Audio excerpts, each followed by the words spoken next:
We are now live. Hello and welcome, everyone. We will start in just a few moments here.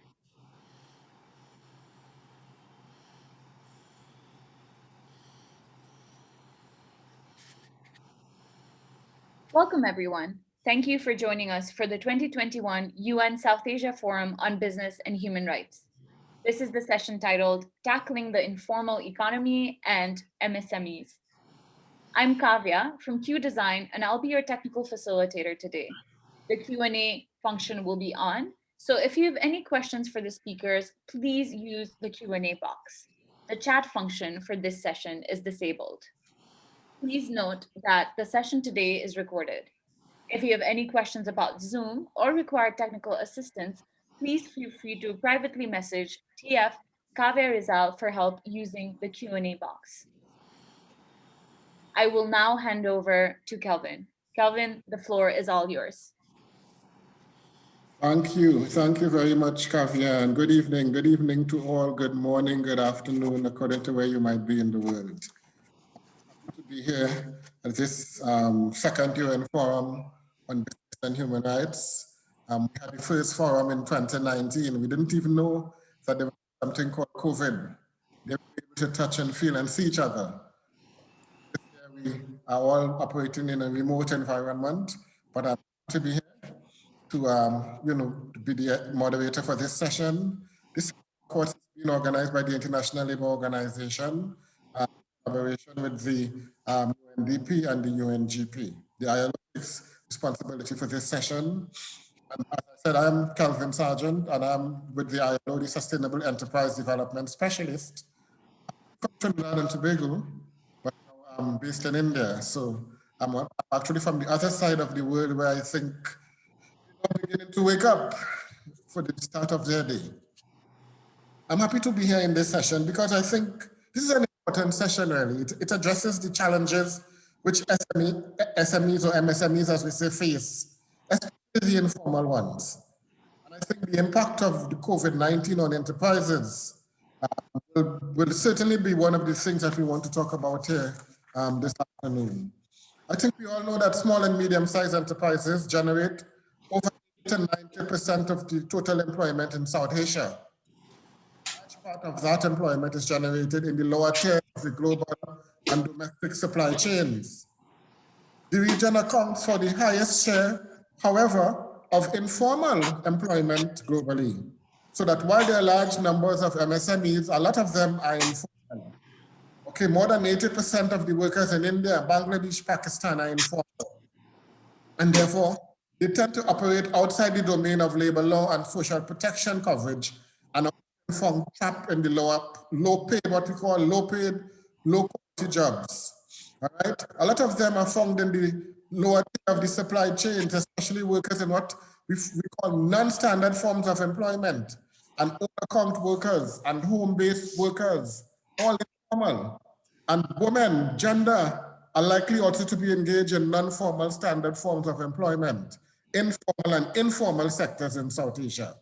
Okay? So I think the point is that, there are many informal and informality is a big thing, for the MSMEs in the region. What we saw, for example, is that the COVID-19 pandemic has seriously disrupted the supply chains and many sectors and many workers, forcing closures. It is estimated that over 255 million workers have been globally affected in the manufacturing sector alone, much more for construction and tourism, and we can go on and on and on. So that there are fault lines and there are limited opportunities. And of course, we know now that there have been increasing inequality and poverty and so on. So how do we protect, how do we ensure that human rights and all of these kinds of issues becomes relevant for the MSME sector? I think this is the whole thrust of this panel here today. We have a wonderful panel this afternoon. We have a battery of, I think, mixed men and women. Lovely panel, I think more ladies than men, however. We start off with Mr. Deda Singh, who is really a former secretary from the government of India. And he has also been a Secretary General of India's largest APEC business chamber, FICCI. very important person. We want to welcome him here this evening. We also have Ms. Amarjit Kaur, who is no stranger to the people of India. It is my understanding that she's the first woman independent in independent India, the helm of one of the central trade unions in India. And she went on to become the first woman General Secretary of the All India Students Federation, Secretary General of the National Federation of Indian Women from 1999 to 2002. And she was AITUC National Secretary from 1994 to 2017. And she has been in the forefront of union leadership, fighting for the rights of workers, dealing with issues such as home-based workers, child workers, women workers, and so on and so forth. And we can go on and on about. So I want to welcome you here this afternoon. Then we have my very good friend, one of the first persons who I met actually when I came to India, my very good friend, Ranana Jabwala, an economist like me by profession, best known for over 40 years, long service with the Self-Employed Women's Association, better known as SEWA. Okay, she's also been involved in Rural University. She was a member of the UN Secretary General's high-level panel on women's economic empowerment, very importantly, and was honored with the FICCI's Lifetime Achievement Award. So yeah, you have someone from FICCI and someone who has been honored by FICCI with the Lifetime Achievement Award from FICCI. Then we have Mr. Sanam Sankhya, who's from the Federation of the Handicraft Association of Nepal, which is a sectoral association of employers with a mission to preserve and promote handicraft sector in Nepal. Okay, he's no stranger to us also, very important in the handicraft, in business, in exporting and whatnot, and we want to welcome him here this afternoon. And finally, we have Ms. Selena Pires, who is an attorney at law, but who is also owns her own business, Director of Business Development at Selena's, which is Sri Lanka's only fair trade handloom company and one of the largest social enterprise organizations in the country. She is the co-founder of Positive Impact Consultancy, which is an advisory service assisting stakeholders in a number of issues in terms of transformation and creating a positive impact on people's lives. I want to welcome all our speakers here this afternoon. Okay, and I hope that we really have a wonderful discussion, as we're about to begin. So we're going to begin first of all with Mr. Singh, who I'm going to ask to begin the discussion right away. I'm going to ask him to start his discussion. First of all, by maybe telling us something, his views on the fact that the MSME sector is dominated by enterprises who own their own businesses, and most of the workers are informal. They're often farthest from the consumers and lead buyers. So what is the new strategy, what are the emerging good practices by government and businesses in reaching out to them and promoting, let's say, human resources and other businesses and other issues without increasing the compliance costs? Over to you, sir. Thank you. Thank you, Mr. Sargent, and thank you for the introductions to all of us. This is a wonderful session. Incidentally, I have a small point to make to you. Your audio is not coming very clear, so maybe you need to be closer to your laptop or something like that. But anyway, coming to the session issues that we are looking at, it says informal economy and it says MSME. Now, when we say informal economy, we must understand that we are actually talking about really a gray economy or the black economy. Now, this is not really the focus of this session today, but basically what I'm trying to mention here is that informality and people being part of the informal sector is not something which is unique only to India or only to Asia. It is spread around the world. In fact, according to the same, your own ILO, 2 billion people, that is more than 61% of the world's employed population, is actually making their living from the informal economy. Now, the informal economy is much more, of course, in developing countries, but it's a phenomena that you see across the whole world. And this is something that we have to understand if we have to appreciate and understand how to deal with this matter of MSMEs and the future post-COVID.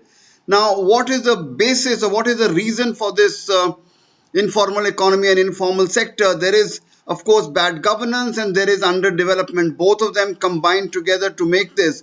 But in reality, what we have to understand is that the poorer the country or the worse the economy, the more chance of it being more in the informal sector. And therefore, there is a direct linkage between informality and per capita income is something that we need to understand. Now, to be able to really see what can be done about this, let us look at what is defined as small and medium sector, or MSME as we call it in our part of the world, which is micro, small, medium enterprises. In the global context, of course, in the World Bank and European Union and United Nations, SMEs is the word which is more popularly used, and it means basically small sized or medium sized businesses. And they are, of course, in all countries around the world. In India, we have a specific definition which was earlier there and now changed in June 2020, where it is investment criteria of 1 crore, 10 crores, and 50 crores make for micro, small, and medium enterprises. But having looked at this aspect, we have to now see what is it that COVID has done to this. Now, what COVID has done and what the pandemic has done is something which is quite remarkable in the sense that it has disturbed the entire global economy, and you're seeing a situation where from a +2 or a +4% that the global economy was recording according to the IMF, we have now become zero or we've gone below zero. And that's a very serious matter. And they say that only two economies will actually end up doing better or doing at least coming in the positive part, which is China and which is possibly India. Now, in India, we have had a lot of activity on this matter. We have seen the informal sector being more impacted. But if we look at business as a whole, we are seeing a tremendous revival, but the revival that we are seeing is more restricted to the organized sector rather than the unorganized sector. And this is a matter of concern. So far as MSMEs are concerned, of course, the government has taken a lot of very positive steps, and you know that they range from, well, declaring a whole series of activities which was referred to by the President Narendra Modi government as the Atmanirbhar stimulus package, or basically it means self-reliant India, and it takes off from the Make in India campaign which was started about 5 or 6 years ago. So in this self-reliant India context, we have a stimulus package which looks specifically at the MSMEs or the SME sector, and there is a large amount of funding which has been provided not only directly but basically through the non-banking financial sectors and the banks themselves, where a priority has to be given to MSMEs to get the money that they need for the loans to restart their businesses and therefore the economy. There is a lot of work that is still required to be done, and we see that there is a situation where despite the incentives by government, we find that the informal sector is not really reviving in its totality, but over time it is the overall economy itself, when it begins to pump, when it begins to go higher, that we will see a better happening for the entire sector, including the informal sector in it. Finally, we look at solutions. There are, of course, many challenges that the small businesses are facing, from closing down to employees facing difficult economic circumstances to access to capital. All these are challenges which are there across the world, not just in India. But in India, we have tried to address it both from the government point of view as well as from individual companies who are now supporting many of their employees in getting back on their feet by getting the COVID vaccine and being able to be back in business. But ultimately, if you look at a solution, or if you look at where the world is going to go as we look at the future, it is really digital. The only solution really is digital. The only solution is e-commerce, in the sense that not only is manufacturing going to benefit from a digital environment, but marketing, which is the key to all MSMEs and being able to become part of the global supply chains, that will happen only when they turn to e-commerce in its totality. In India, we are seeing a tremendous upsurge in e-commerce. We are seeing a new e-commerce policy which is being announced, and this is something which is across the world. And really the future solution for MSMEs, the future solution for the economies around the world is being more and more digital, using more and more of e-commerce, using more and more of AI and smart intelligence in order to be part of a system which goes better in the future. Thank you very much.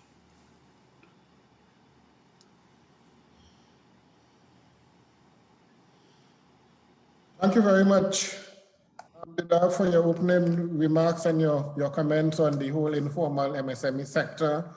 The fact that the definitions of change, we noticed that the government of India changed the definition last year, I think, from what is in fact an MSME. And, the fact that COVID has in fact affected the economy, and there have been some rebound, but not necessarily in the informal and the other sectors. So I think there are, as you said, opportunities, but we need to look at the digital issues, the marketing issues and whatnot. And I think we thank you for that. So let's see what happens in the future. Now, we want to move on to our second panelist, who would be Amajit Kaur, who's the General Secretary of AITUC. And I think, Amajit, we have been observing a growing trend towards informalization, both in the formal sector in terms of promotion of what we call non-standard forms of employment, and in informal sector due to the non-registration units and non-extension of labor laws. Further, labor laws in the formal sector is also extended only if an MSME has certain threshold of employees. So you, from where you sit, what type of strategies can be in place to safeguard the human rights and reverse these trends in South Asia? Over to you. Thank you, Kelvin.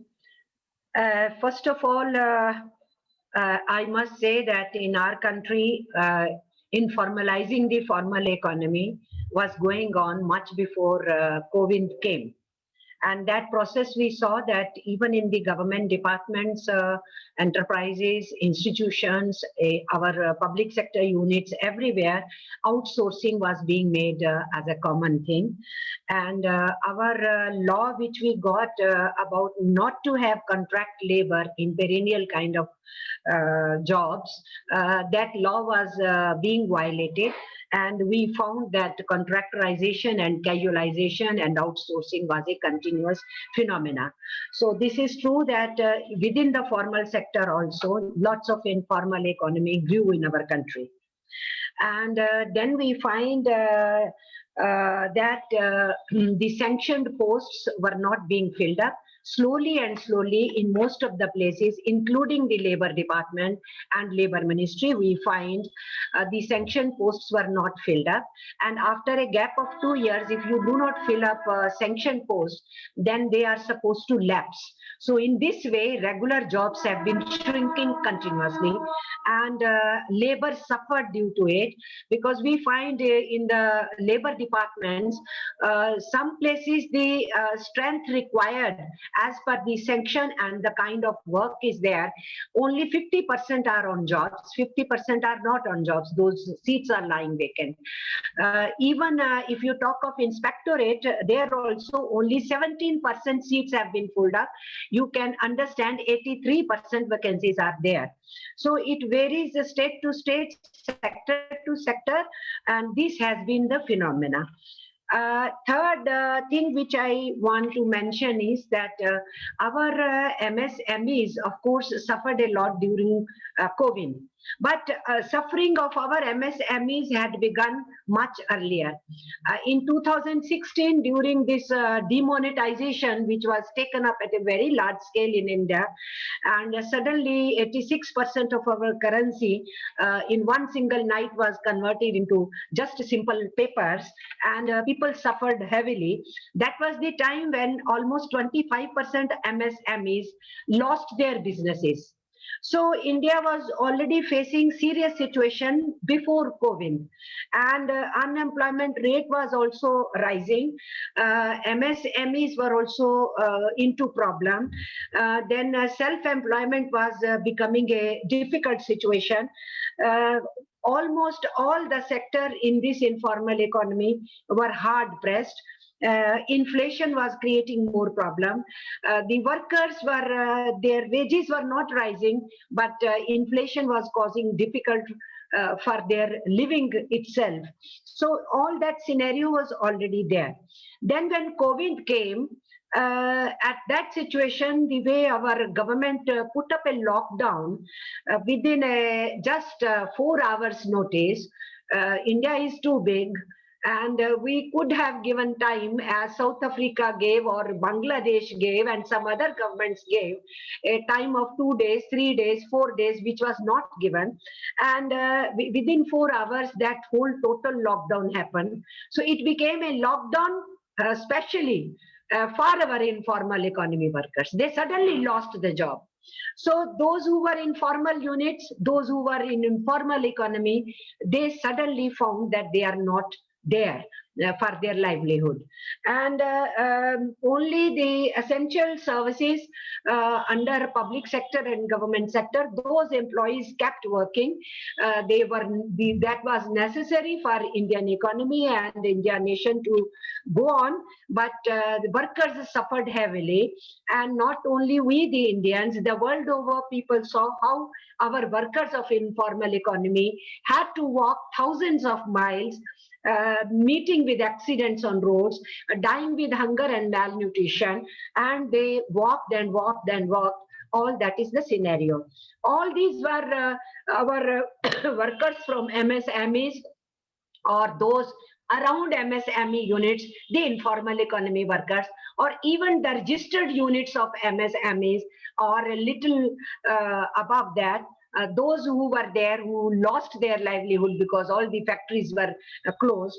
So these workers belonged to all these categories, from very poor to self-employed to MSMEs, or even little more than MSMEs. Then during that period, we told the government, we said that because Calvin, as you said, that they are the maximum job givers. This sector is the maximum percentage of jobs they are giving, not only in Asia and Africa. Now we are finding it in several other continents also. So in India, it is a reality.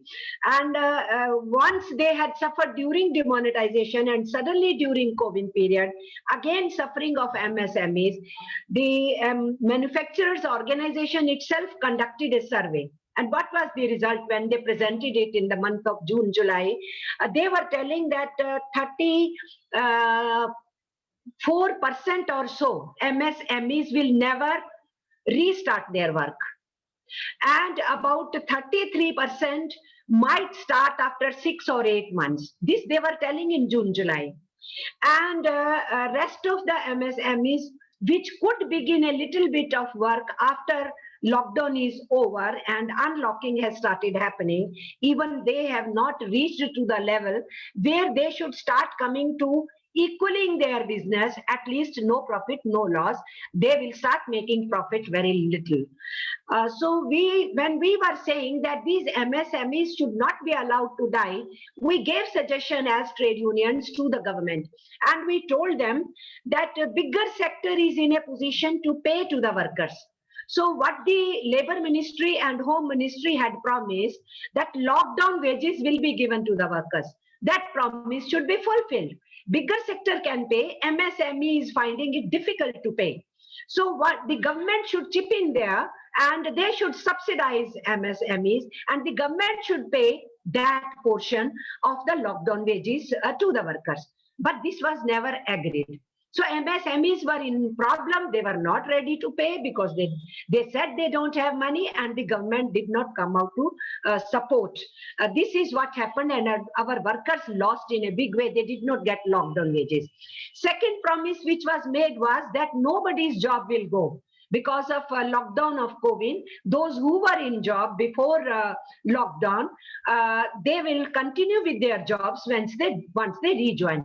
But this promise was not fulfilled even in the bigger sector than MSMEs, bigger than this also. Even there, these promises were flouted. So in MSME, you can understand when I'm telling that almost 1/3 of them are totally dead today, and 1/3 have not yet started their businesses properly, and only 1/3 have started businesses which they have not come to the kind of profit which they were making earlier. So you can understand the fate of the working people in these situations. This I wanted to tell in this limited time. This I wanted to bring to your notice. Then the question is, apart from this, the labor law changes are being brought in India, and 44 central labor laws are being converted into codes, 4 codes, and there we find that once again, it's not only the formal economy worker which will be facing situation which will be serious for them, but these informal economy workers will be facing it in a serious way, because the threshold is being increased everywhere. Even for formal sector, we find that when the threshold is being made from 100 to 300, in such a situation, bigger sectors are also now trying to run as subsidiaries, several of the subsidiaries for them. And in that manner, almost 77% of our factory workers or our units or enterprises will be out of the ambit of labor laws. They will be thrown out of the ambit of labor laws. Then our Contract Workers Act, also the changes are made that if it was necessary for a contractor to have a license when the workers are up to 20 he is supplying. Now that threshold is increased from 20 to 50 suddenly.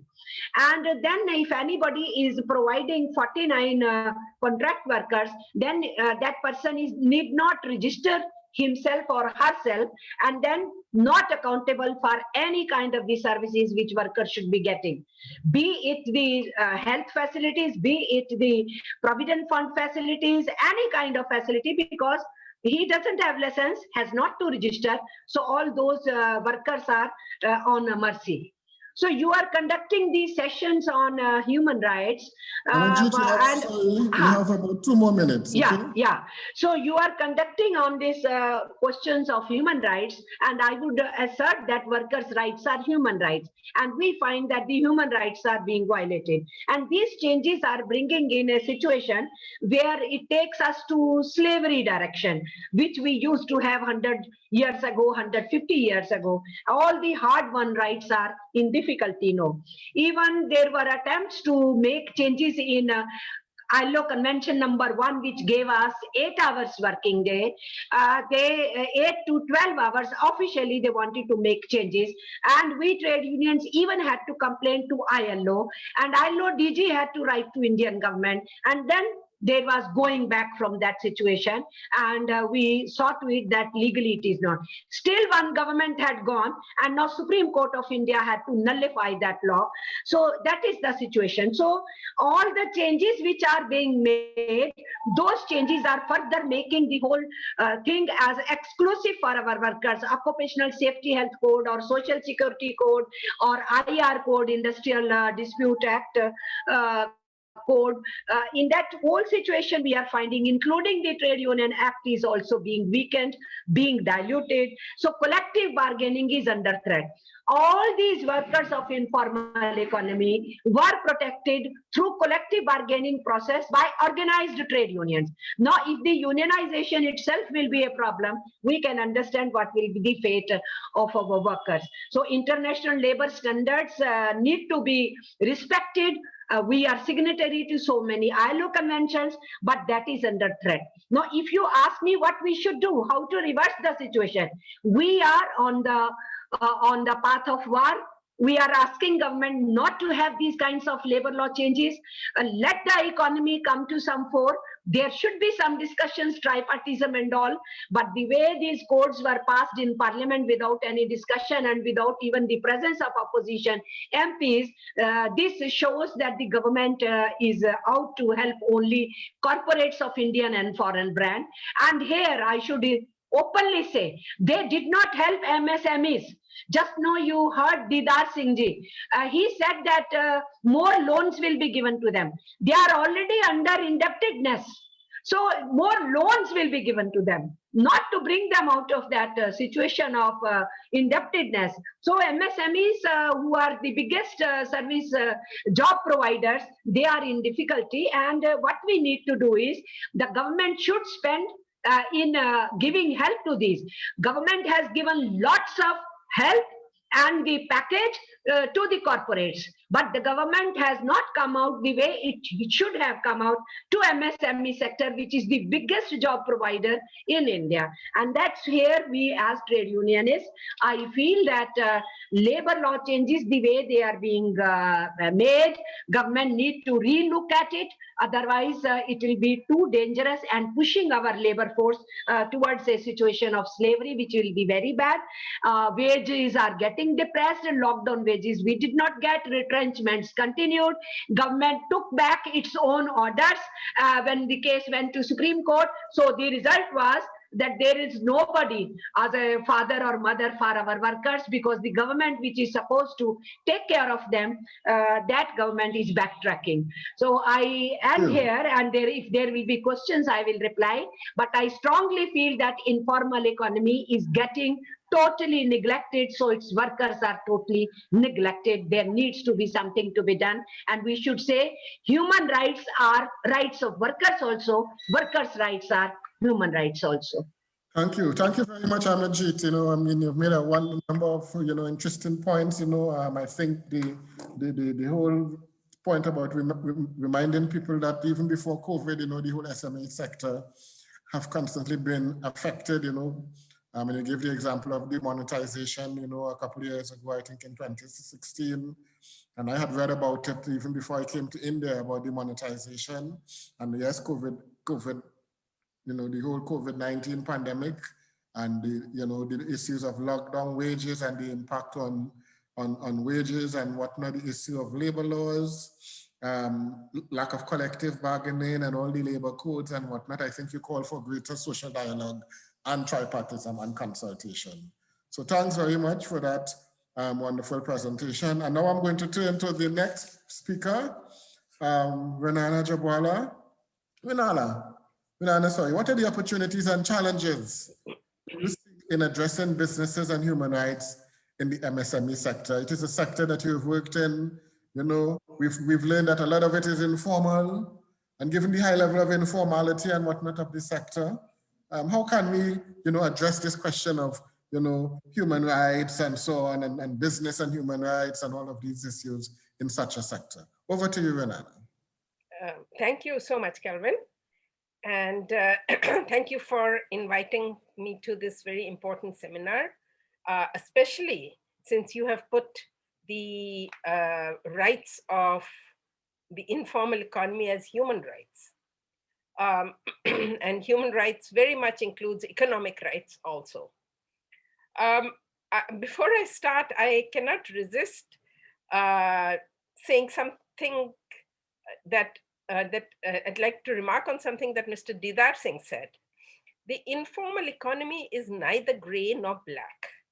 I don't think you can characterize the informal economy as gray or black. That's really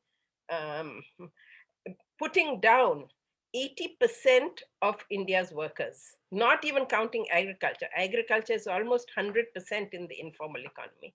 So putting down and characterizing as black in a negative way, black can be positive also, but I think companies in the black are happy, but I think you were not meaning it that way. So I would like to say that's not a black economy. It's very much part of our economy. And the question is how do we preserve the rights of informal workers, and how do we make them more productive, better protected, more social security, and more earnings? Now, the informal economy has both wage workers as well as micro entrepreneurs or micro enterprise. I won't even say micro entrepreneurs. I'd like to talk now. Wage workers, of course, are a very important part. Construction workers, agriculture workers, domestic workers, all types of wage workers. But I want to focus on those who, because of this session, I want to really focus on micro enterprises and those workers who are part of micro enterprises. Now, micro enterprises, you will be surprised to know, according to the NSS, micro enterprises are those with 5 or less workers. So 80% of all enterprises in India are actually micro enterprises. And 90% are actually, of them are actually family based. So not even five workers. If we look at the non-agriculture sector, then, and this is, of course, I'm talking only about the non-agriculture sector. I'm not addressing agriculture at this time. So in the non-agriculture sector, the NSS tells us that we have 6.3 crores, 63 million micro enterprises, and which are employing almost double that number of workers, not counting, of course, the family workers, which I'll come to. 20% of these enterprises only are owned by women, but in most of these 6.3 crores or 63 million enterprises, the unpaid family workers, the family is the one that is involved. To give you a couple of examples, we have often seen food producers on our streets, people who sell, say, chole kulche. So it is the female of the house who actually produces those chole kulche, who gets up at 4 o'clock in the morning and cooks all that. And it is the man, and sometimes the man and the woman, who go on the streets and sell it. Similarly, milk. Many of us have seen in the rural areas, there are milk producers, mostly milkmen, but the actual care of the cow, the milking of the cow, is done by the family and the woman. So when we say 20% are owned by women, in fact, most of the workers in all these enterprises are women. Focusing, and unfortunately, there is very little focus on these micro enterprises. These micro enterprises, again, according to the NSS, have a gross value added, an earning of only about 17,000 a month, about 2 lakhs a year. So you can imagine that they're at or just above the subsistence level. And these are the ones who really are keeping our economy running, but who are neglected. I wanted to talk about, I can only talk about my experience, which is with SEWA, Self-Employed Women's Association. And in SEWA, we have a joint action of trade union. So SEWA itself is a trade union, and development through collective enterprises. So what does that mean? And why would micro enterprises need a trade union? We absolutely do, because these micro enterprises, which are in the informal economy, are faced by policies which not only do not promote them, but are actually negative and even at times criminalizes them. Again, let me give you an example. We have all seen that there are street vendors in our streets. These street vendors are micro enterprises. They're earning their own living. They're not putting a burden on anybody. And yet they are treated as criminals. They are arrested by the police. They're harassed by the municipality. Why? Because there is no planning for them. So the city does not allocate them space and then calls them criminals. So as a trade union, we have been fighting their cases in the court, saying that they're criminals. You are calling them criminals because you have not provided them any space. And through this struggle over the years, we have succeeded in getting a law where cities are supposed to provide space for street vendors so that they become proper entrepreneurs. I have a number of other examples, but I don't want to take it right now because of the lack of time. But just one I'd like to say, which is a woman's example. Many women are home-based workers. They produce goods and services in their home, either through stitching or weaving or making beads or making incense sticks, lots of other things. And in many cities, places have been divided into residential and commercial. And we have actually seen in cities where the municipality has come and violently closed down the little businesses, the little shops, the one or two machines that these women have put up. because they are not commercial, because that area is not commercial.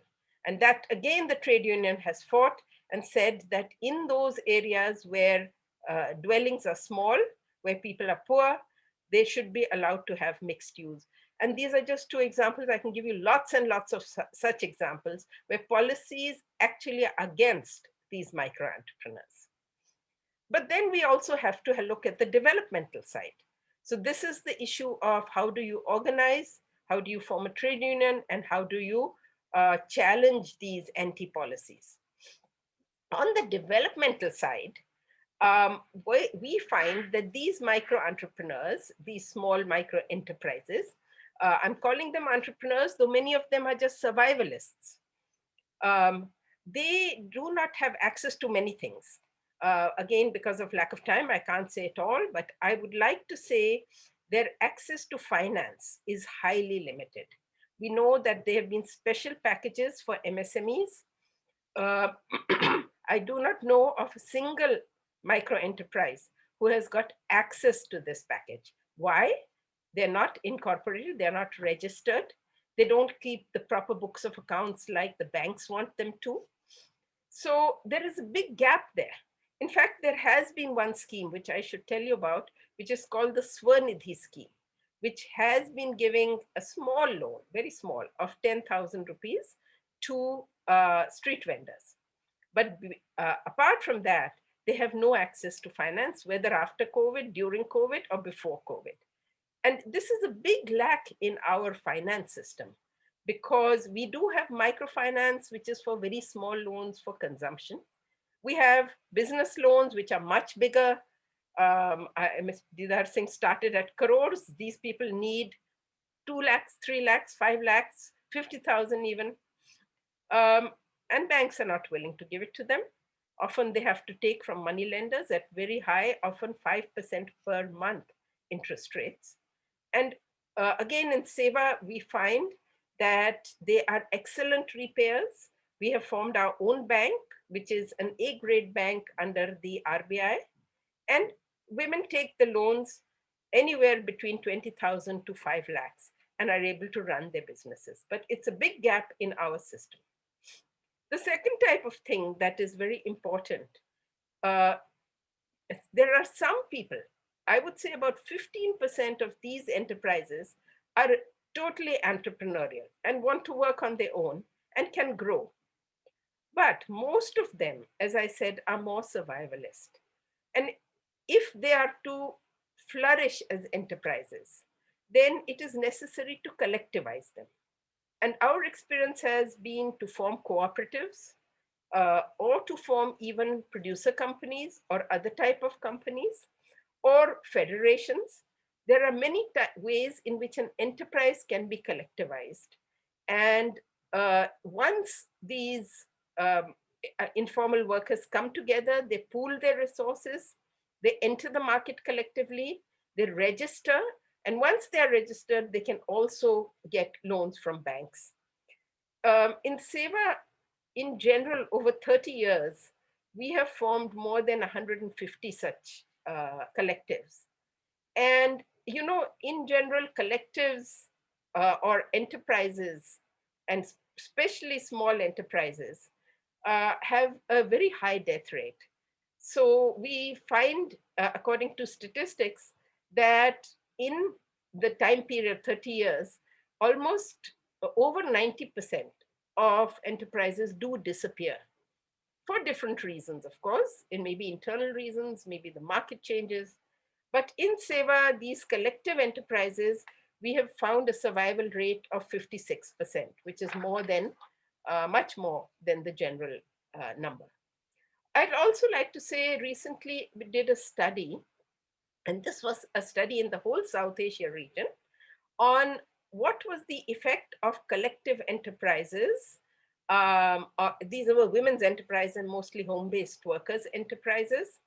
And what we found was that those workers who were part of the collective enterprise during the lockdown, even during the lockdown, did much better than others. For example, 23%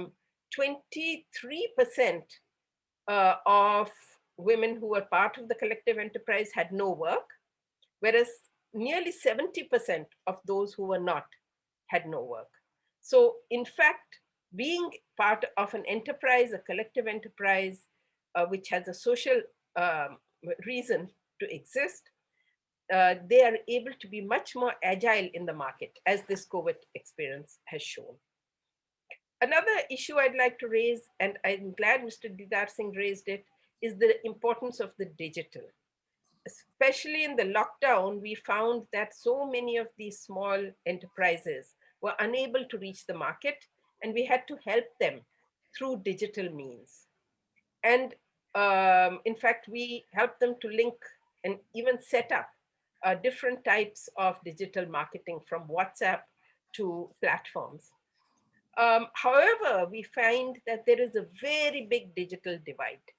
Urban, rural, male, female, women hardly have access to smartphones, and of course, between rich and poor. So if we do not want more inequality in this country, if we want more equality in the country, we need to overcome this digital divide, ensure that more people have, and that more in the rural areas, and especially more women, have access both to platforms, to internet, and to mobile phones, and especially smartphones. And I will just end to say that what is it that we need to do? And based on what I've just said, I will give at least 3 things that we need to do. First, identify the policies which are anti the informal economy, anti the small enterprises, the micro enterprises. There are lots of them, both in rural areas and urban areas, and nobody cares. So change those policies.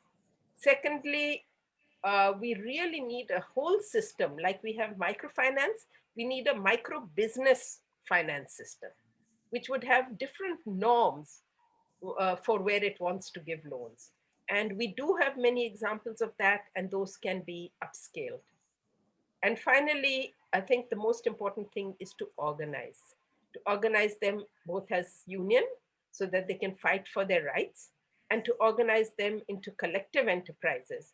But to organize collective enterprises, you need a lot of enterprise support systems with compliance, finance, marketing, and you also need to put in quite a bit of investment, which is very important. So I'll just end by saying that let us try and pay real attention to that 80% of people in our country who are in this informal economy, of which a very large number are micro entrepreneurs, micro enterprises. And if their productivity will increase, both the GDP of the country as well as the well-being of so many people will increase. So thank you. Thank you very much. Thank you very much for your presentation and contribution. Again, making some very important points. I think you looked at some of the challenges of the MSMEs, of which you identified so many challenges really.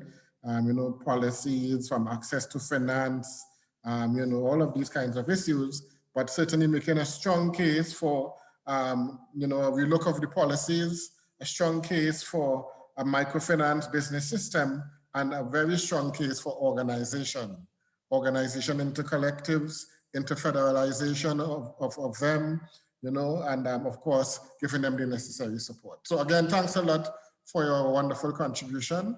I'm going to move right away to our next panelist, Mr. Sanam Sankhya, and he's going to focus now on the sourcing practices of corporates, okay, and the government, how these corporates, impact on the human rights dimensions and supply chains and whatnot. So I'm going to turn it over now to Sanam to make his contribution.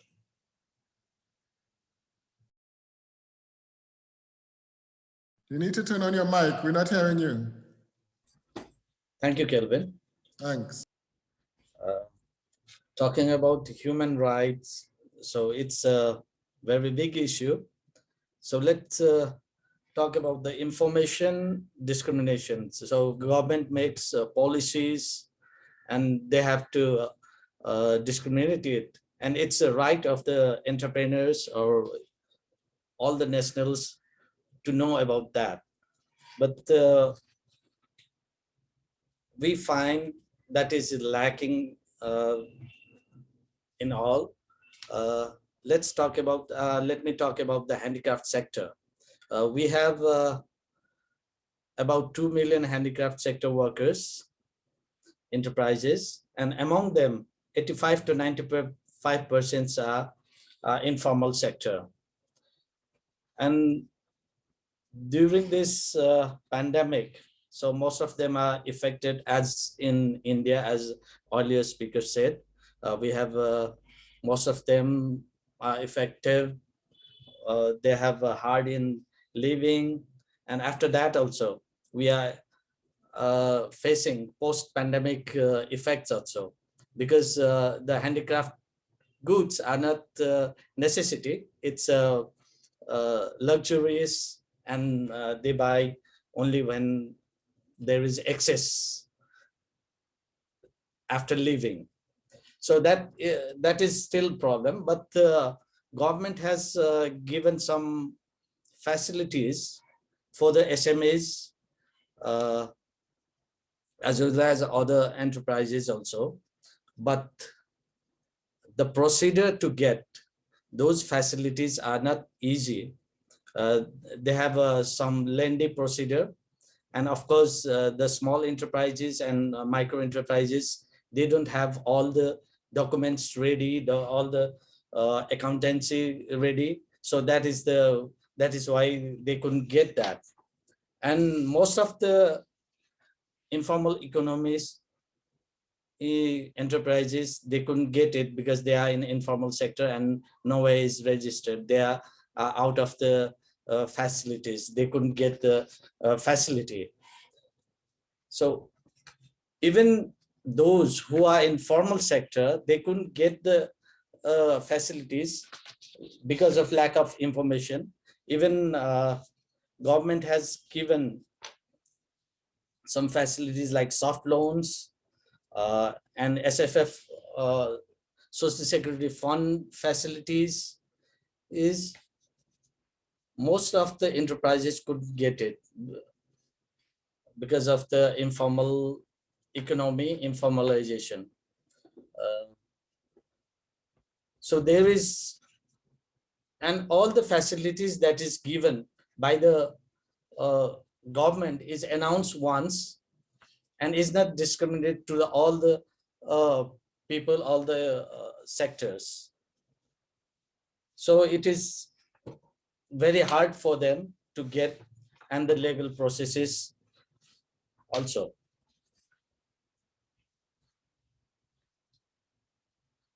So for the soft loan also, they have given like in 3.5% up to 1.5 thousand, 150,000 rupee. But similarly, accounting and all the, they have to go with the business planning, which is not possible for the small enterprises. Similarly, they have come up with policies like accountancy policy that over 1,000 rupee expenses has to be paid in formal sector, which is not possible for the formal sector enterprises, because they are working with informal sector, small micro enterprises. So we fought, and they come up with up to the 2,000. So that is the problem we are facing. That's why most of the formal sector has gone back to informal sector also, and most of the formal sector stop giving work to the informal sector enterprises, small micro enterprises and workers who doesn't have a legal identity registered in the government.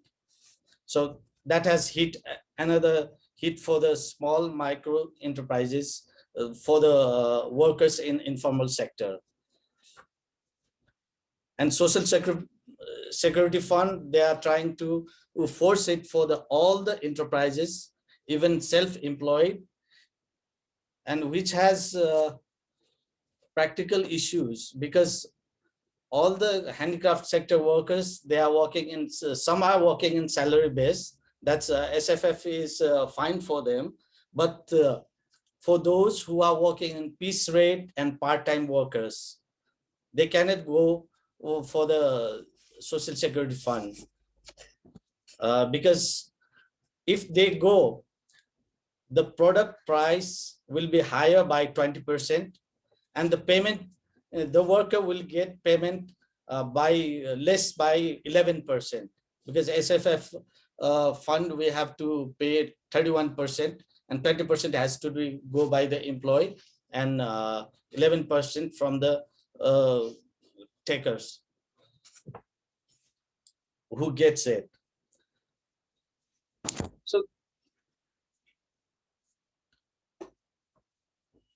So these policies, and also another policy is their TDS.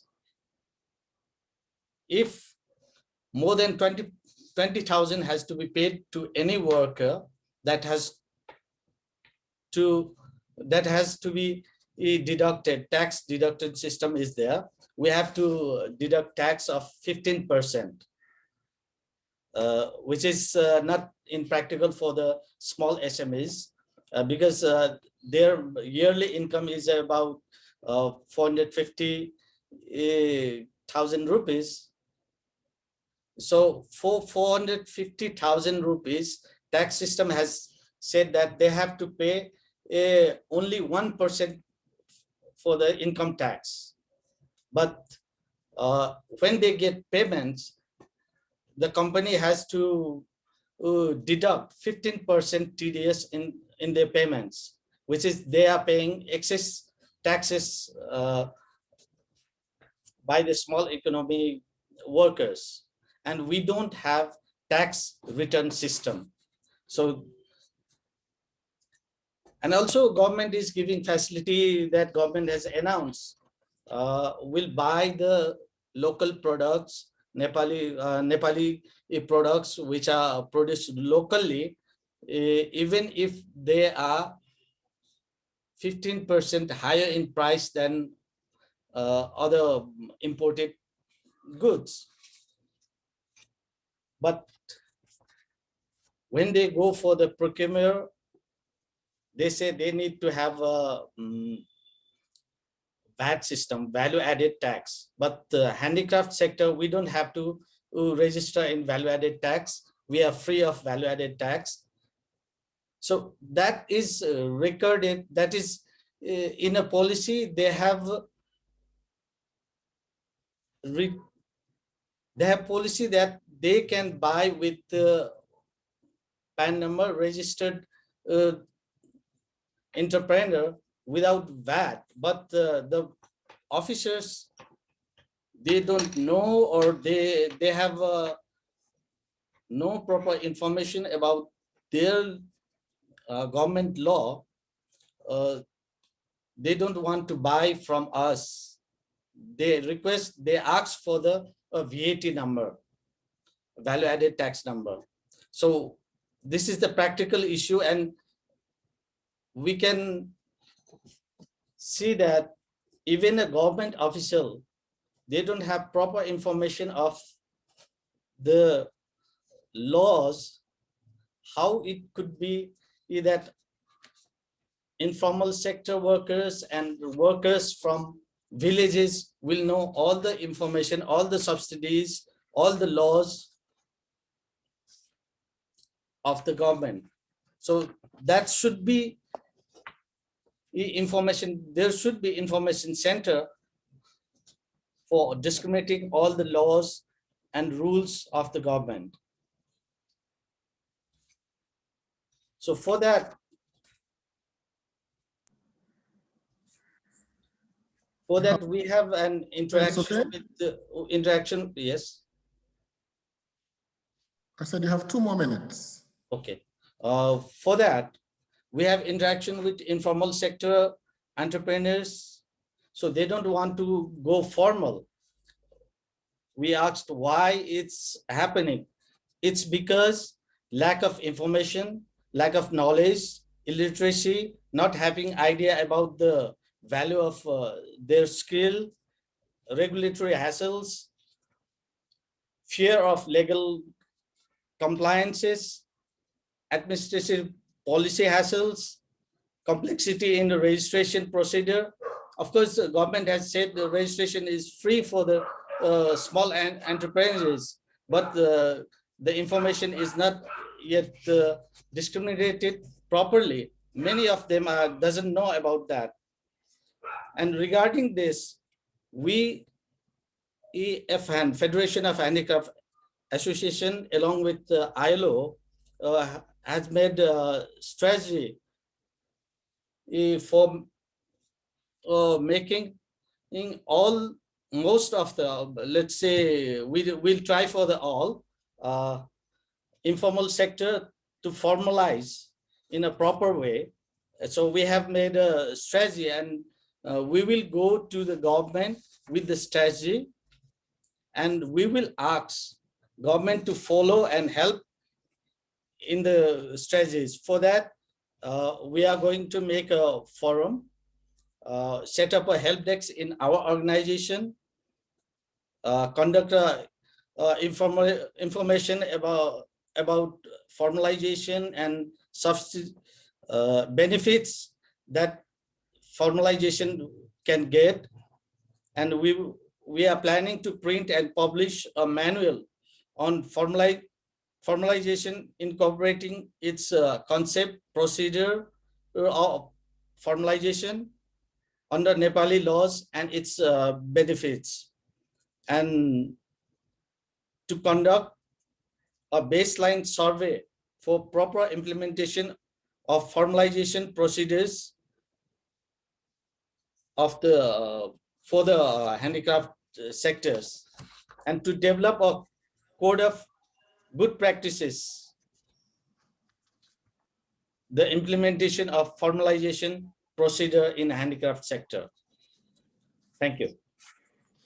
Okay, thank you very much for your thoughts on the whole question of the impact of all of the policies of the government and the corporates. You talked about issues of taxation, issues of procurement, and the need for VAT registration, and all of these things which the small or the informal sector don't really have, or they're not trained to do. Lack of information on the laws and so on. And you did talk about some recommendations going forward in terms of how you can get better ease of doing business, I think, with the government, or I think the other corporate sector. So thank you very much for your contribution. And now I want to introduce the final speaker. Final simply because, she happens to be the last batsman here today, but final by no means. Okay, this is someone who is a business person. This is someone who will bring, the practical aspects of, business and human rights from a practical point of view running a business. Ms. Selena Perez, I hand the mic to you for your contribution. Thank you. Thank you, Kelvin. Thank you so much. Thank you also to the other panelists for their very informative sessions. So as Kelvin said, my name is Selena. I am heading business development at Celine. We are a social enterprise in Sri Lanka, working in the handloom sector, largely in the handloom sector, but also in manufacturing, finishing fabric into toys and other kind of products that are exported, and also in the local market. So I'll just try to give you all an understanding about the MSME and informal economy in Sri Lanka very fast, and then go on to talk really about what COVID did to us, and then explain with our own examples of Celine how we overcame it and what we see is necessary as going forward to really shake up the sector and do what's right by its people. So the MSMEs account for about 52% of our GDP contribution. We are also 45% of the country's total employment.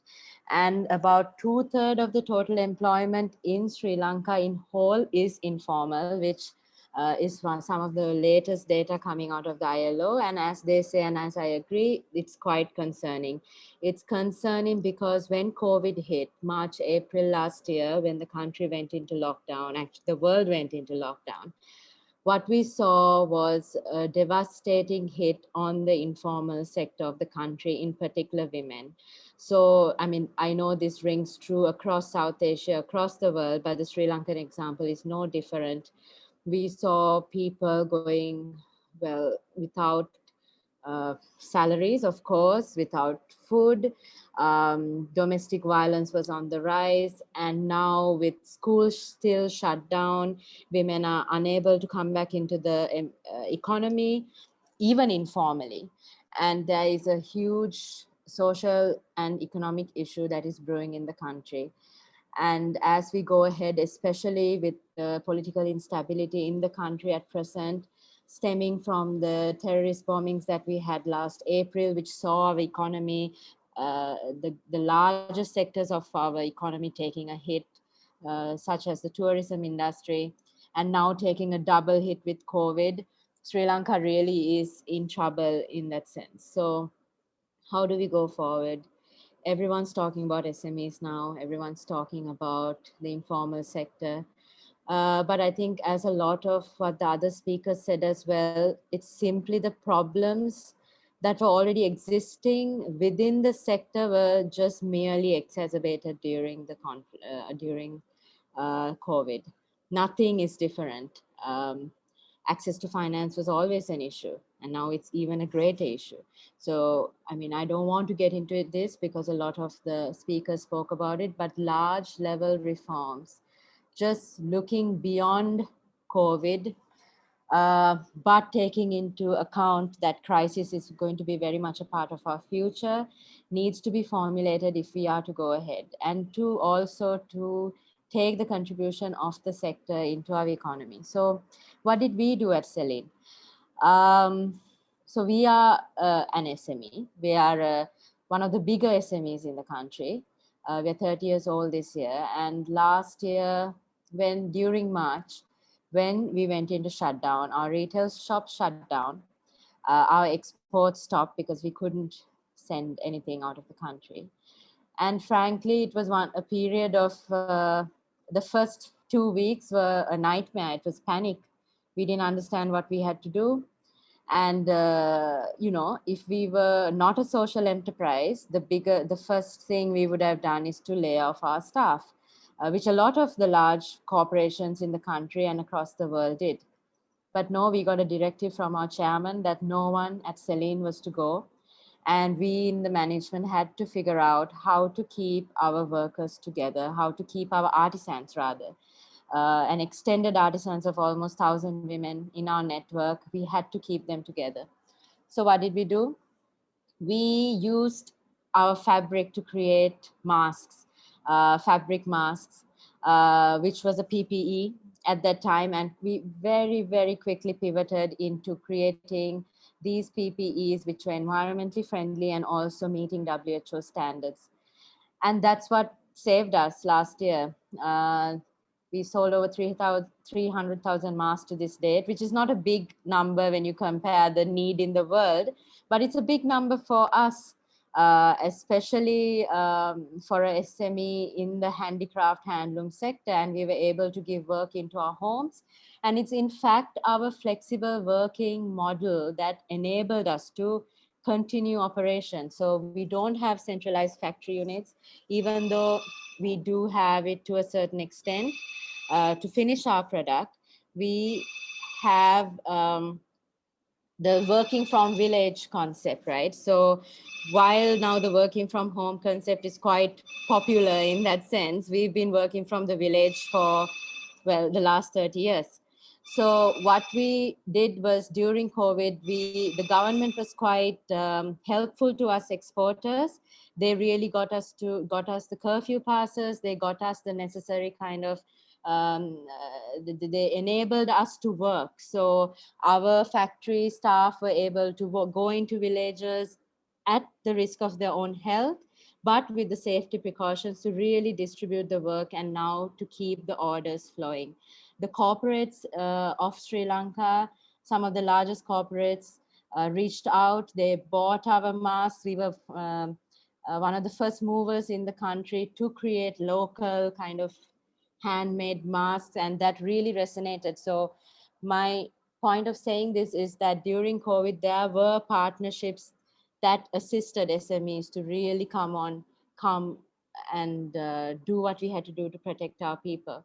So the government also issued moratoriums, loan moratoriums. They gave us working capital loans at 4%. So if you are a bigger SME with a larger reach and an English speaking head of business development such as we could pivot, we could survive. But the reality was not the same for a large amount of SMEs in the country, because they simply didn't have the access to finance, the access to networks. They hadn't thought ahead, they hadn't gone digital. If we didn't have an online store at that point, we wouldn't have been able to distribute our masks. So some of the key things that were enabled us as a larger SME didn't enable uh, the entirety of the sector, and that's the problem. So how do we overcome that is, I guess, what we are trying to figure out as a country and as a world. So, but I have to say, in Sri Lanka, and I think also across the world, SMEs have a huge potential to serve the grassroots, to be there, to be present, to be that crisis response, because we are with the people. We are not the multinationals who recognize people by ID cards. We recognize people, we know their families, especially being a fair trade organization. We are guided by those principles, and we are in touch with our communities. So I think it's crucial when we also talk about business and human rights. How do you strengthen SMEs to be more ethical, to be more sustainable, to be more in tune with environmental demands? These are the investments that need to happen into the SME sectors as of now.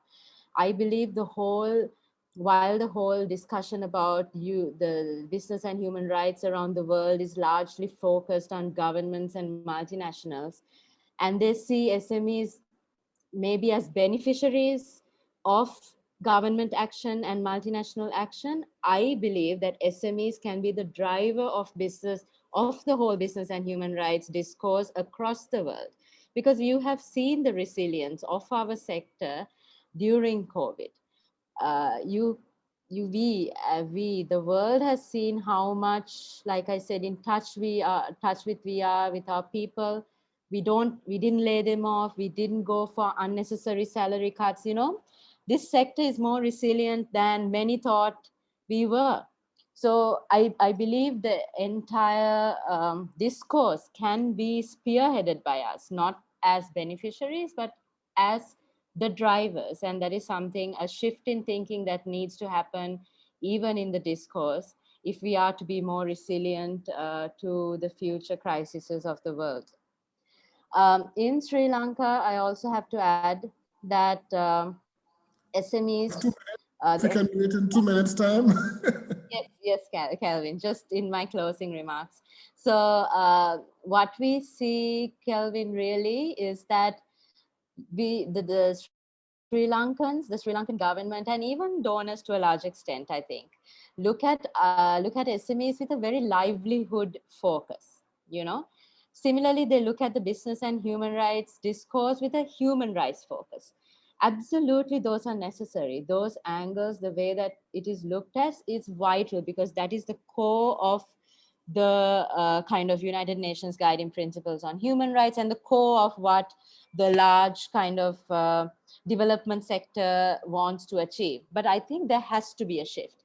If we are going to look at sustainability of this sector and the resilience of this sector, there has to be a shift to industrial development. I always say this. I've been speaking on this topic since March last year, and I always say this: let us look at the SMEs as an industry, as a sector.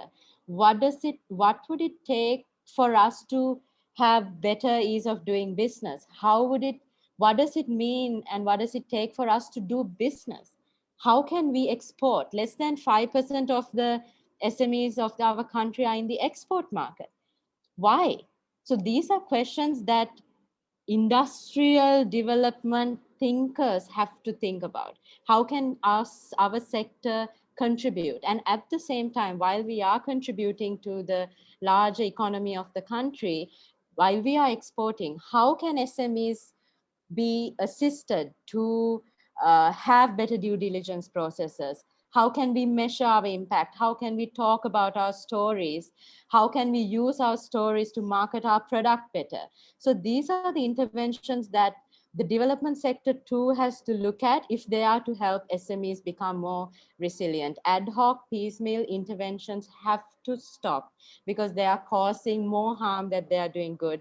There has to be a serious advocacy and lobbying to tell the Sri Lankan government, and by the looks of it, the Indian and the Nepali government, to take SMEs more seriously as economic drivers and protectors, first response.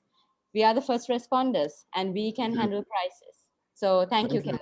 Thanks a lot for your contribution, a very important point. I like the point you made about, strengthening SMEs to be ethical, and I'm linking the importance of the whole SME sector as you're doing in the end now towards contribution to growth and development and whatnot. So, that relationship between industrial development and the SME sector, I think, is an important point that you've been making, towards the end.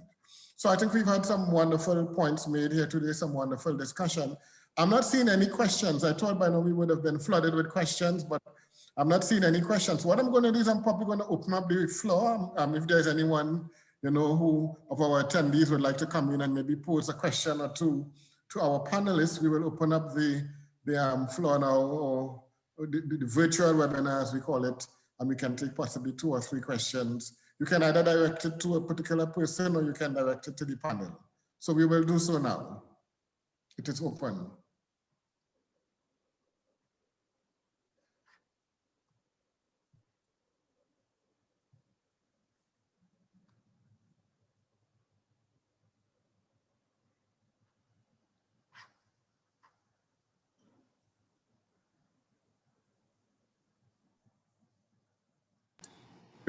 Probably raise your hand if you want to pose a question as well.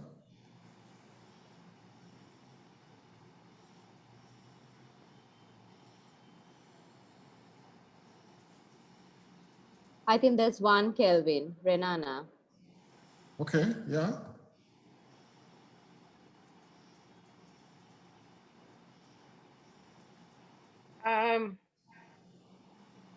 So I just wanted to, I really liked Celine's presentation, and I was keen to hear a little bit more about the handloom, how you work with the handloom workers. Who are they? Are they women?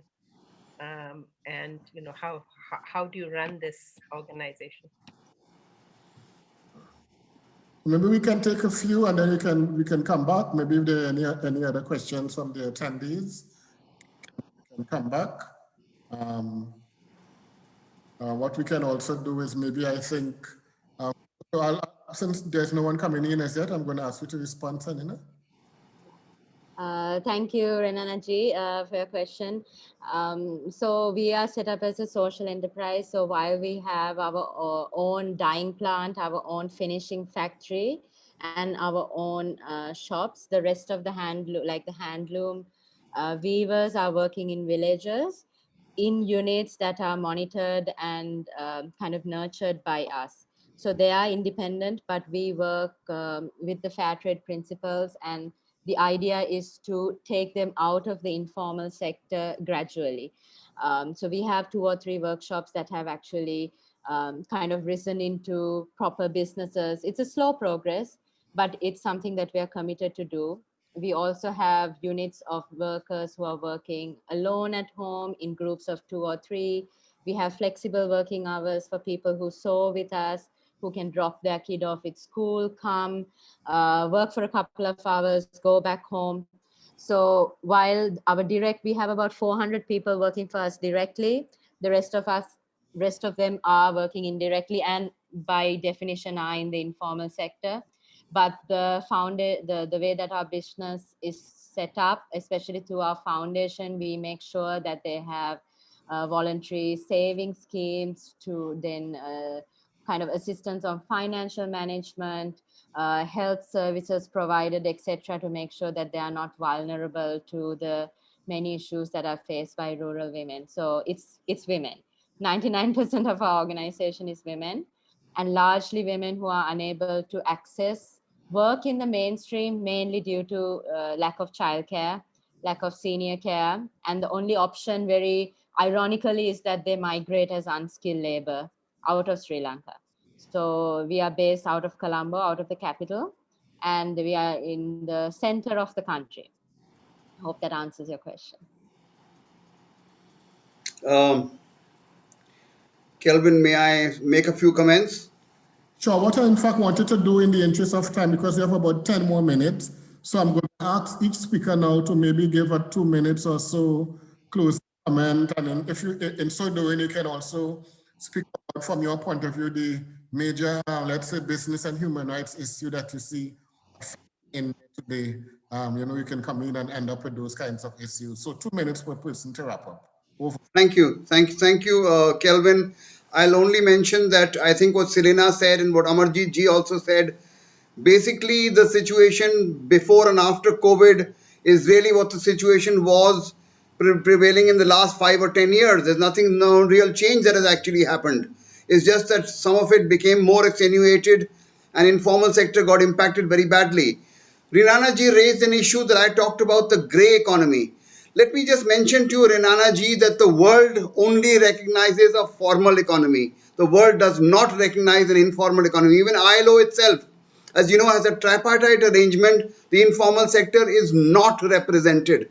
Please understand this. It's all very well to talk about it, but the reality of the global situation is that the informal sector is not recognized. Even in our country, in India, we have, it's not 80%, it's 92% actually, which is informal sector or informal workers, but they are not recognized. The fact still remains that they are part of a larger economy, and in that, if the whole economy does well, then yes, the informal sector will also move up. Now, just a clarification for you, and this is something that you need to probably understand as an economist. The GNP of a country or the GDP of a country is not measured by the informal economy. It's measured only by the formal economy.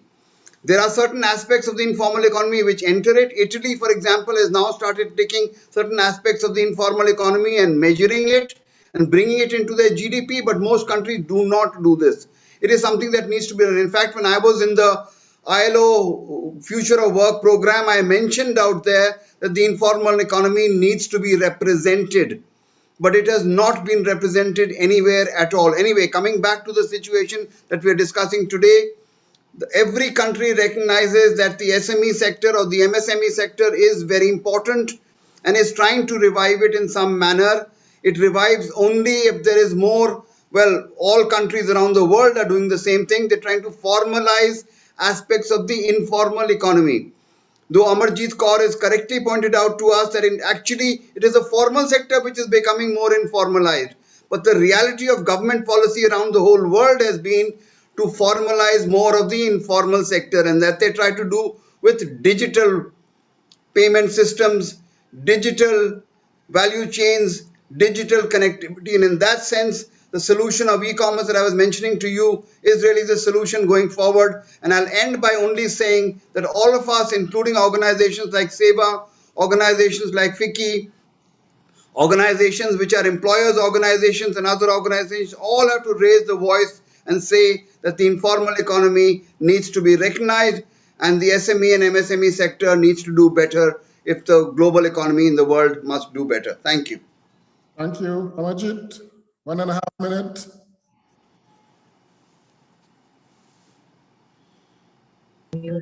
Yes. Yes, Kelvin, because it's small time. I cannot enter into debate. I know, Otherwise, I would I have know. given some many suggestions. But only thing which I want to say is that it's very, very necessary that the governments come in for facilitating these informal workers and the informal economy players. So it's important that there has to be some kind of universal coverages to be given where the social security funds actually become inclusive, whereas we are finding it is becoming exclusive, like ESIC and EPF are under attack at present. Second thing which I want to point out is that it is very important if we could ratify home-based convention. So in our country, we are raising that issue because vast majority of workers are piece rate workers, home-based workers. ILO convention is there and India has not made a law on this because it has not ratified the convention. Third is even domestic workers convention is not ratified by India. It's very necessary. So one has to, I won't agree that ILO doesn't recognize informal workers. Through all the unions who are organizers of formal workers and informal workers, ILO has been taking up agendas of informal economy workers, and we all have been working on that, and we got so many conventions from ILO which covers not only formal, informal. It is up to the nations and their policies how they see to it that those law conventions and the applications of those conventions after ratification, when they make legislations within their own countries, how they should see to it that they cover the informal economy workers also. So Thank you very much. I have to stop you there. Thanks a okay, lot. thank you, Calvin. Nana, Thank you. Nana, 1.5 minutes. Sorry to be rushing, but we only have 5 more minutes. All right. So I would say, again, in 1.5 minutes, taking forward the point that was just made by Amarjit Kaur, that social security is very important for the whole informal economy. The new labor codes, such as they are, actually envisages an unorganized sector fund, unorganized meaning informal. Unless the government puts enough money into that fund, it's going to be just thing in name. So I think that's one very important area. Thank you. You can hold the fort on the other one for now. Thanks a lot. I want to get Selena and also Sanam, Sanam, 1 minute. You need to unmute. No, I have no comments. Just want to know, in India, how much is the SFF contribution has to be done by the employees? We have 31%. So we think it's very high. Selena? Yeah. Selena, can you come in and perhaps answer that as well? So I wouldn't know the India. I mean, it can be in Sri Lanka because we are going to talk on SMEs in the SFF Social Security Fund. Yeah, so maybe I can reach out to you, Sanam, on that, because I think I'll need to understand, because I think it's a little bit different in Sri Lanka and how it works. We don't even use the term. I'll drop you maybe an email, Kelvin, and then we can discuss that, perhaps. Yeah, sure. Certainly. Yeah. Do you want me to say anything? Any final comments you have to make? You have 1 minute. Yes, Kelvin, I think there's a couple of questions also around the National Action Plan on Business and Human Rights and how it can be realized, etc. So at least in the case of Sri Lanka, human rights is an extremely dirty word at the present, considering the kind of UNHCR resolution on the alleged war crimes in the country, etc. So to really go to government and talk about business and human rights is not possible at the moment. So what? Thank you. I'll have to stop here because we are time now. But I think this has really been a very Calvin, just Calvin, just 1 minute. You tell Sanam or share, tell him to share his email. I will send him the data and statistics about our share of EPF by Yes. employers and employees. Yes, in fact, you have his email because while I was sending all the documentation and so on, his email is also in that group that I've been using. So you can actually get him in that group that I've been using. So let me thank all our contributors here this evening. Of course, Mr. Dida Singh, Amarjit, Renana, Sanam, and Selena. I think we've had a very passionate discussion among a number of issues. I still think we need to dig deeper in terms of the issues of business and human rights, and what that means for the SME sector, and what are some of the policies. Maybe going forward, I think we need a think tank on what are the policies that is relevant to the SME sector, the workers, the informal sector, as it relates to business and human rights. I think it is critical. We have seen, and I think all of you have spoken about the damages and the impact that COVID have had, but even before COVID, it seems as though the informal sector is a vulnerable sector. And anytime we have any kind of disaster or anything, it impacts that sector. So we need some kind of policy framework that speaks to the issue of business and human rights going forward in that sector.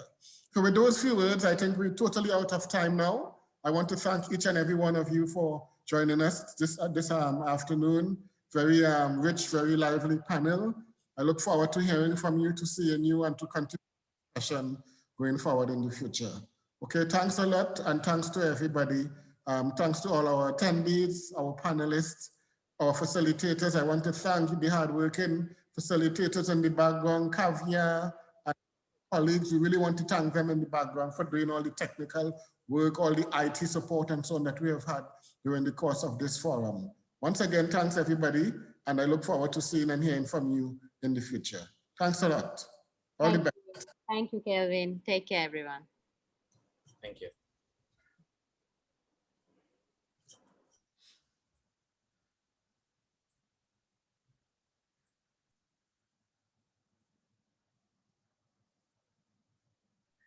This ends the session, The Informal Economy and MSMEs.